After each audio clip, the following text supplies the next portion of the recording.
Red Bull bought their Formula One racing team for just $1. It's funny because a can of Red Bull costs around $3.39. Maybe Red Bull wants to tell you that their drinks are overpriced. Well, jokes aside, the devil lies in the details. According to the agreement, Red Bull was required to invest over $400 million over the subsequent 3 years. Still not a bad deal, right?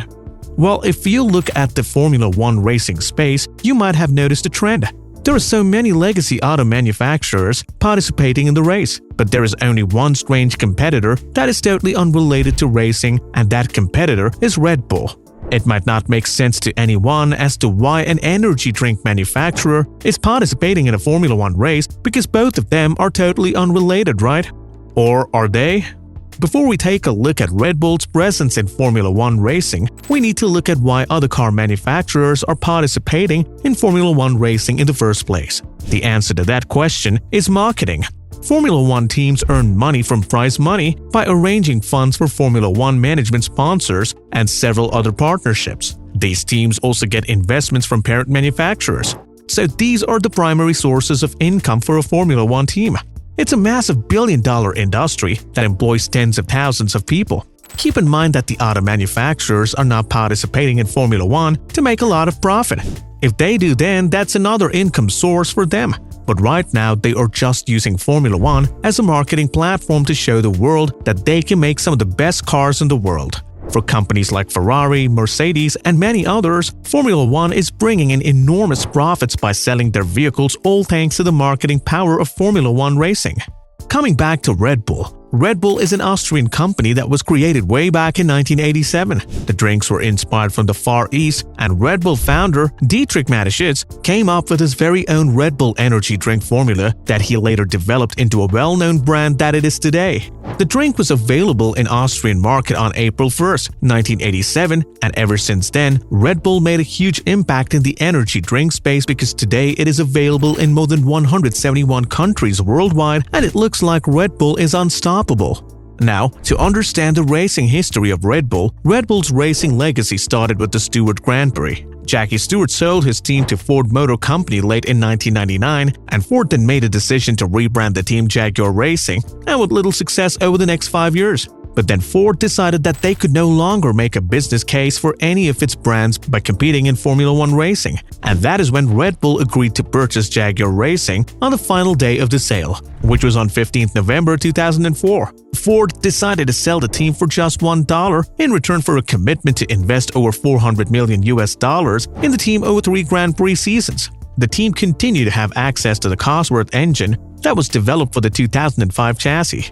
But Red Bull did not start out with Formula One racing after buying the Jaguar Racing team because earlier they'd sponsored Sauber, which happens to be a Swiss motorsport engineering company that was founded way back in 1970 by Peter Sauber. But after buying a team of their own, it was then Red Bull decided to end this long-term partnership with the Swiss team. So the year 2004 was a game-changing moment for Red Bull as they officially entered Formula One as a works team.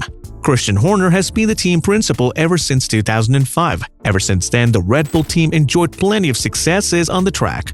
From 2010 to 2013, Red Bull won back-to-back drivers and constructors double, with German driver Sebastian Vettel becoming the youngest quadruple winner. There are other experienced icons like David Coulthard and Mark Webber, who were drivers for Red Bull, and they also helped to develop young talents in the shape of Australia's Daniel Ricciardo and Holland's Max Verstappen.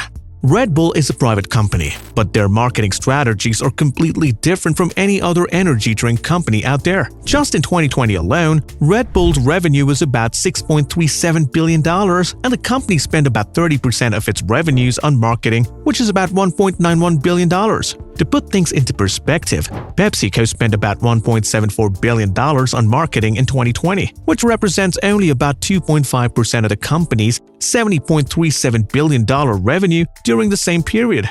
Red Bull's investment in F1 racing was a very risky move for Red Bull, but the company has been investing in sports to promote their brand, and it looks like Formula One racing is Red Bull's best investment so far. So how exactly can a company like Red Bull fund all of their sporting events by just selling energy drinks? Well, the answer to that lies in the operating and manufacturing costs for soft drinks, which are ridiculously low. Food technology, especially the ones that Red Bull deals with, is just a basic set of chemicals in order to obtain different flavors for a drink.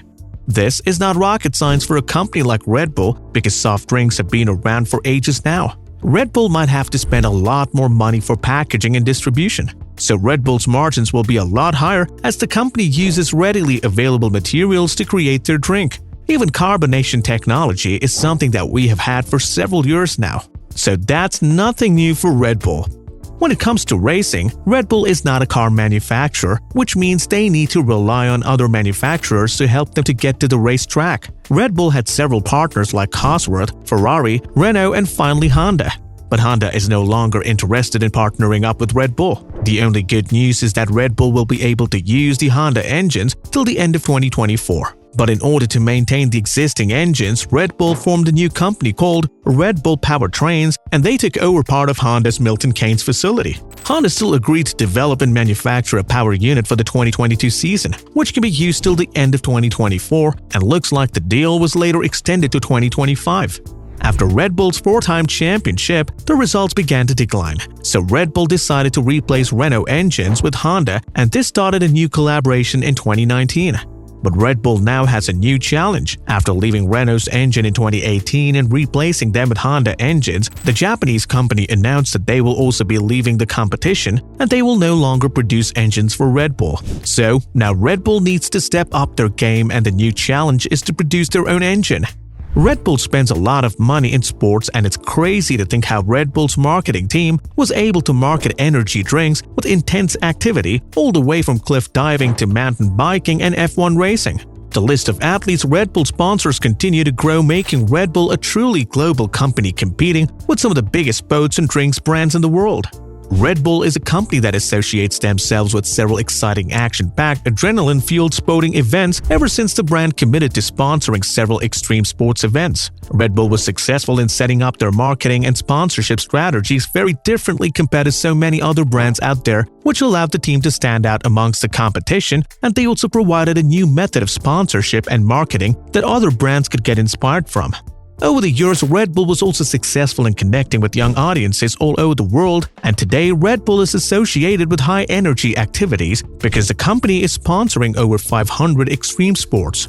Red Bull's success today is also because of the lack of media attention for extreme sporting events, and Red Bull was able to change the game by utilizing its opportunities. Red Bull was able to sell their energy drink without actually advertising their energy drink, but by sponsoring actual sporting events, and that is a very good marketing lesson that we can learn from Red Bull's marketing team.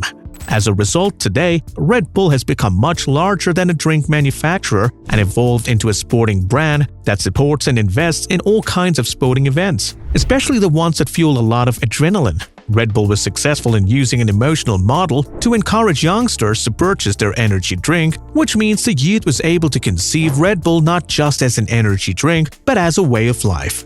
At this point, it might be very difficult for any other player to mimic Red Bull's success with their marketing.